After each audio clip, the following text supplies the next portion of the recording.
વાયદા અને ફાયદાની વાત કોઈ પક્ષના કરશો, પહેલા એ કહો કે પ્રજા માટે તમે શું કરશો? એકલા રામના નામે ક્યાં સુધી લડશો? માનવ અંતરમાં બેઠેલા રામ માટે કંઈક કરશો? ક્યાં સુધી એકબીજા પક્ષો સામે કાદવ ઉછાળ્યા કરશો? પહેલા એ કહો કે પ્રજાલક્ષી મુદ્દાની વાત ક્યારે કરશો? વાયદા અને ફાયદાની વાત કોઈ પક્ષના કરશો, પહેલા એ કહો કે તમે પ્રજા માટે શું કરશો? બેરોજગારી, મોંઘવારી, ભ્રષ્ટાચાર જેવી સમસ્યા શું તમે હણશો? બાકી શહેજાદા શહેનશાહ જેવી વાત આગળ ન ધરશો.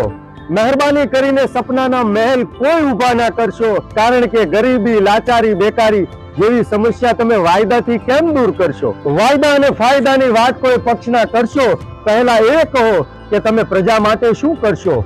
જ્ઞાતિ, જાતિ, ધર્મના નામે ક્યાં સુધી લડશો?